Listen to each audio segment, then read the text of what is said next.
enseignant donc, dès 2023 dans différentes académies, Clermont-Ferrand, Créteil, Limoges. Donc enseignant jusqu'en 2017. Une partie de ce parcours-là aussi en tant que formateur de 2012 à 2017. Je passe le concours d'IAIPR en 2017. Je pars dans l'Académie de Versailles, où j'aurai en charge différents secteurs, des secteurs très diversifiés, de Neuilly à Gennevilliers, Sarcelles, Enghien-les-Bains. Et puis en 2021, je deviens directeur académique adjoint en Seine-et-Marne, jusqu'à il y a quelques mois, un mois et demi.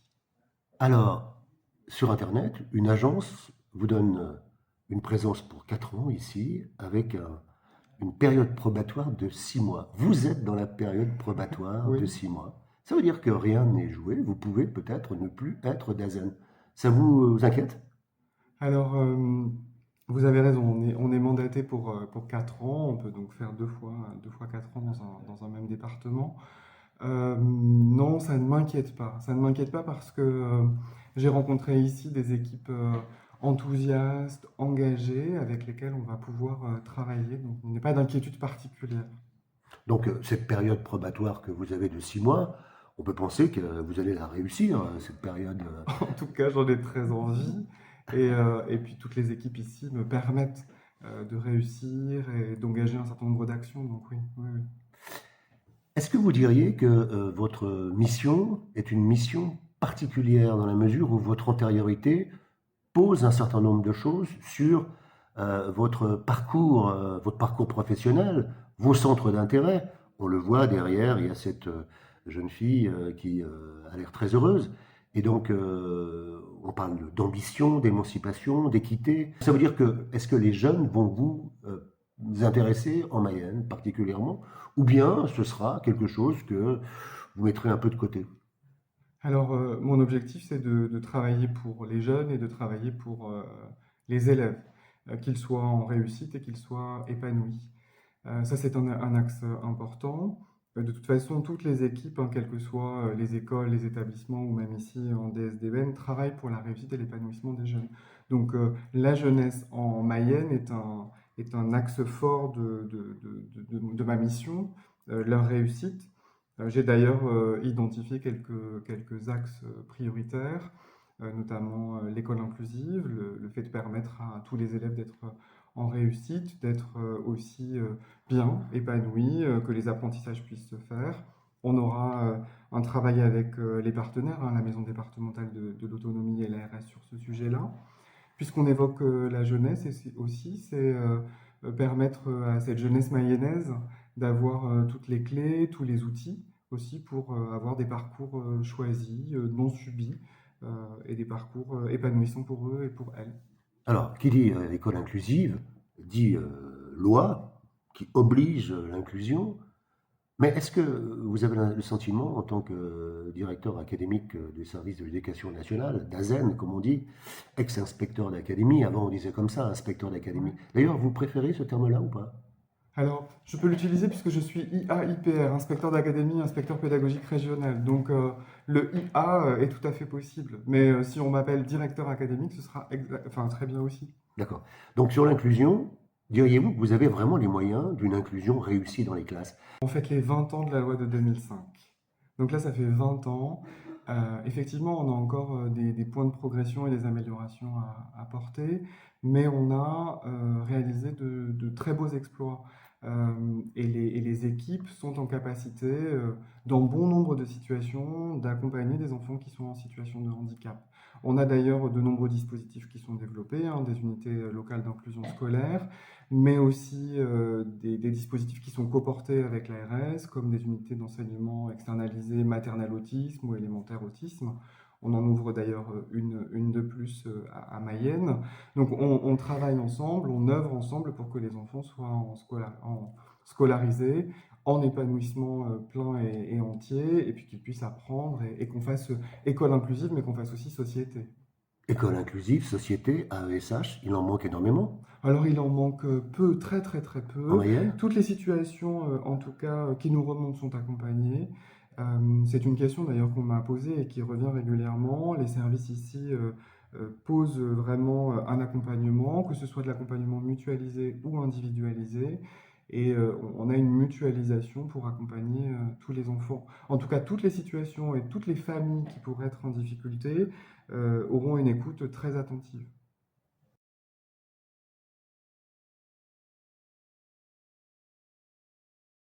Oui, oui, je dirais qu'il est à taille humaine. En Qu'est-ce tout que ça cas, veut dire selon vous? en tout cas, il est très humain.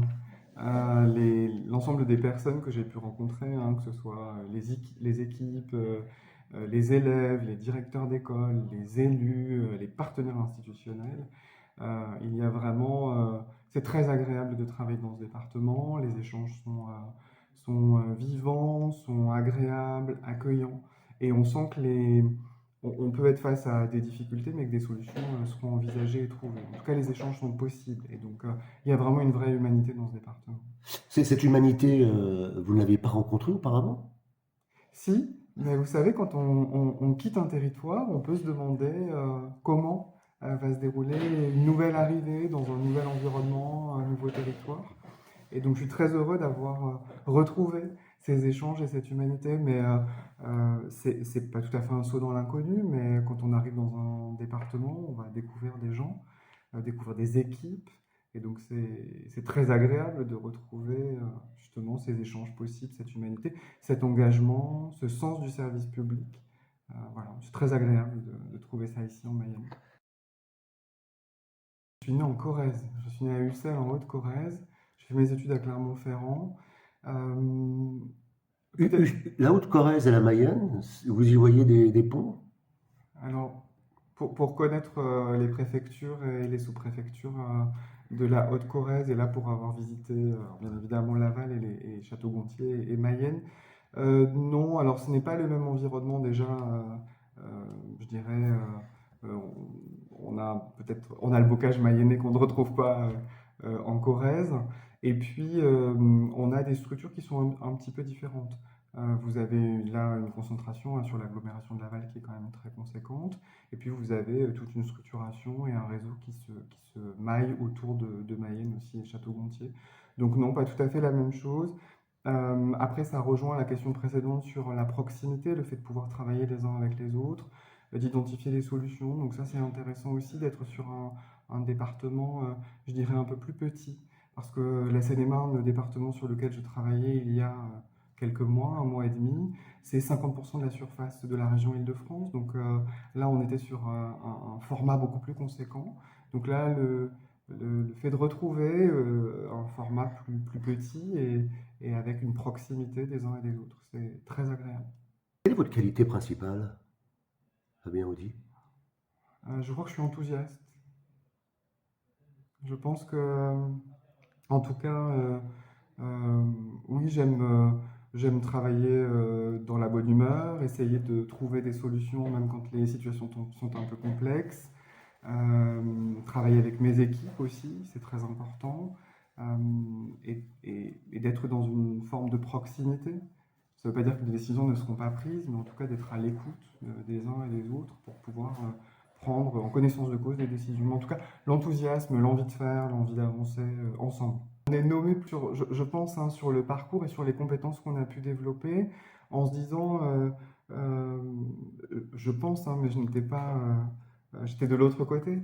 Je pense qu'on regarde aussi si l'individu, le professionnel est en capacité d'accompagner un département, d'accompagner des équipes et de faire réussir les élèves. Donc je pense que c'est ce qu'on a regardé lors des entretiens.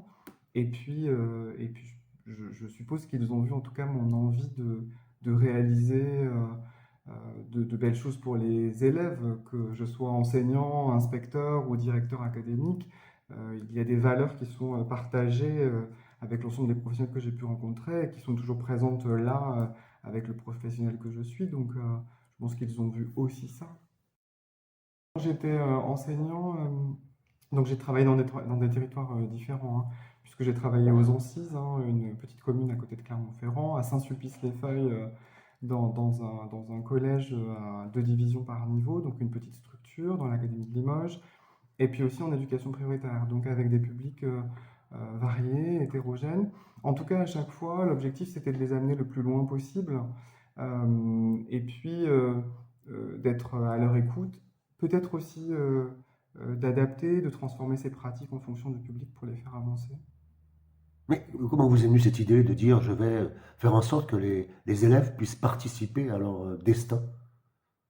Bah, je pense que c'est le postulat de base. En fait, c'est vraiment, on travaille pour eux et avec eux.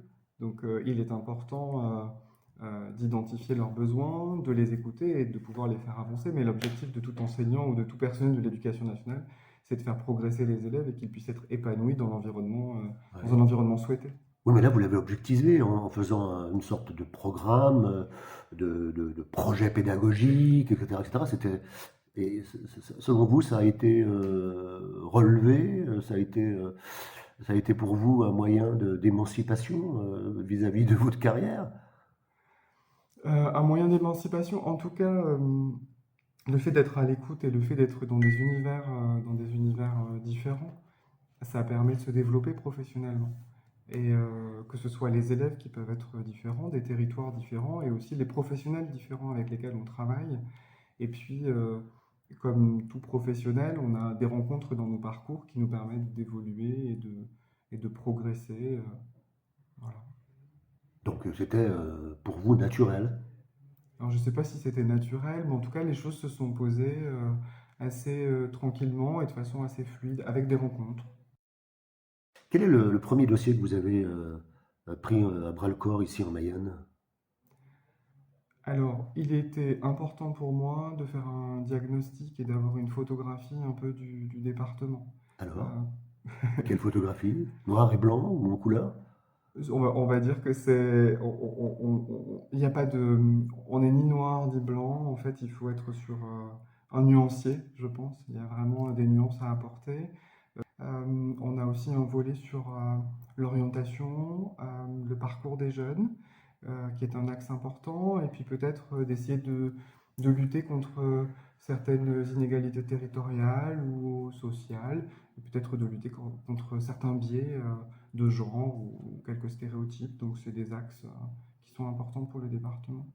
Votre prédécesseur, un prédécesseur, avait mis en place un système pour éviter de mettre les maires des communes, en milieu rural notamment, devant le fait accompli d'une fermeture de classe. Est-ce que c'est quelque chose qui vous, comment dirais-je, les fermetures de classe en milieu rural, qui sont des milieux défavorisés, et d'ailleurs, les gilets jaunes ont été un moyen d'alerte de ces milieux ruraux qui ont été mis devant le fait accompli de réformes qu'ils n'avaient pas envie de voir, etc., parce qu'ils étaient déjà très ponctionnés par eux-mêmes, etc., pour ce qu'ils étaient, loin de la ville, etc. Est-ce que ça vous interpelle, cette notion-là? Ou est-ce que vous pensez que, après tout, c'est normal, l'égalité suppose que le milieu rural soit au même niveau que le milieu urbain? Alors vous l'avez vu hein, dans la préparation de rentrée scolaire, notamment de rentrée scolaire 2025, il y a eu différents axes qui ont été portés. Il y a eu un regard particulier sur la ruralité, un regard particulier sur l'école inclusive. Donc ce sont des sujets qui sont importants. Et donc ces axes ont été pensés dans la préparation et dans la préparation de cette rentrée scolaire 2025. Donc il y a un axe fort qui est porté à la fois sur la ruralité et d'autres enjeux. Mais tous les territoires sont regardés en essayant d'avoir une vision équitable pour l'ensemble du département. Il n'y a pas de fermeture sans l'accord du maire d'une école. Et ensuite, sur les classes, cela va donc dépendre des effectifs et d'un certain nombre de paramètres. Mais on a eu d'ailleurs sur cette préparation de rentrée très très peu de fermeture. En tout cas, on a pu être sur...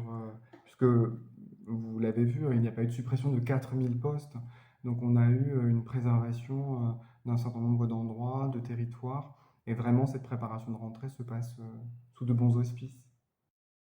Fabien Audi, donc ça veut dire que si on vous comprend bien, vous allez minimiser les fermetures de classes en milieu rural et même les fermetures d'écoles, parce que dans le passé, on en a eu des fermetures d'écoles, ce qui est quand même, quand on est en République, une aberration, non? Là, on est en train de préparer la rentrée scolaire. Il y a une école qui fermera sur cette rentrée. Les effectifs, d'ailleurs, étaient vraiment minimes et nous avons eu l'accord du maire. Donc, il y a C'est où ça? à Saint-Cénéré. Saint-Cénéré. Donc ça, c'est le cas pour la rentrée scolaire 2025. Ensuite, vous savez hein, que nous avons donc des dotations tous les ans. En revanche, vous évoquiez de l'anticipation et de la préparation. Donc, il y a un observatoire qui s'appelle l'Observatoire des dynamiques rurales. Nous travaillons donc avec Madame la préfète, l'Association des maires de France, donc avec Joël Balandreau, l'Association des maires, hein, le président de l'Association des maires, et l'ensemble des élus, pour regarder, travailler ensemble sur le maillage des écoles. Mais ça se fait vraiment en concertation. Et je sais aussi que les fédérations de parents avaient demandé, en tout cas, à être informées très régulièrement. C'est ce que ma prédécesseur aussi avait, je pense, commencé à faire. Donc je poursuivrai ce travail-là. Et vous le savez aussi, je pense, une préparation de rentrée. Là, on finalise la rentrée scolaire 2025. Mais quand on travaille sur les cartes scolaires, quand on travaille sur le maillage des écoles, la structuration aussi pédagogique, parce que ce qu'on regarde aussi, c'est l'offre pédagogique et la constitution de cette offre-là. Ça se prépare toute l'année, en fait. Et donc, il faut être en anticipation, en travail, en collaboration les uns avec les autres. Au-delà de la simple fermeture de classe ou de la simple fermeture d'une école à Saint-Cénéré, qu'est-ce que dit cette fermeture d'école finalement, selon vous, de la Mayenne? En fait, on a sur le département une baisse démographique hein, Mm. depuis déjà plusieurs années. Donc il faut qu'on regarde ensemble. Là, les effectifs étaient tout petits, vraiment très très très petits. On avait très peu d'élèves de la petite section au CM2. Et donc en accord hein, avec la mairie, on a structuré un peu différemment. Et puis on est aussi sur une commune nouvelle, donc il y a une structuration qui est possible. Vous avez dans cette commune nouvelle un RPI et puis une école plus conséquente à Montsûrs. Donc il y a tout ce travail-là qui doit être regardé. Et nous avons travaillé avec les élus dans ce contexte-là, comme on le fera dans d'autres contextes. Les rapports d'un DAZEN avec l'enseignement privé et notamment les contrôles qui peuvent être faits. Est-ce que vous avez demandé que des contrôles plus importants soient faits sur des établissements privés qui pourraient, et Dieu sait s'ils sont nombreux en Mayenne, qui pourraient peut-être effectivement rentrer dans ce cas de figure? Donc nous avons de toute façon des contrôles hein, qui sont opérés et mis en place dans les établissements. Nous allons avoir de la création de postes d'inspecteurs premier et second degré pour établir et mettre en place ces contrôles. La création de ces postes interviendra notamment sur la rentrée scolaire prochaine et donc des opérations et des contrôles auront lieu dans les établissements privés. Pour l'instant, il y a matière à s'inquiéter ou pas en Mayenne? En tout cas, des contrôles ont lieu, sont mis en place. On sera dans la continuité de ces contrôles. Je n'ai pas à ce stade d'éléments particuliers à vous communiquer. Ça veut dire que jusqu'à présent, il n'y avait pas suffisamment d'inspecteurs pour faire des contrôles? Il y avait des contrôles, hein, il y en Ouais. a. Donc là, il y a une mise en place et une stratégie un peu plus poussée et plus pour la rentrée, pour une opération peut-être plus lisible et une stratégie à mettre en place dès la rentrée. Vous qui êtes enseignant et pédagogue, qu'est-ce que ça vous inspire comme commentaire? On a une vigilance à avoir sur l'ensemble de nos établissements. C'est très important, le bien-être des élèves, le bien-être des personnels.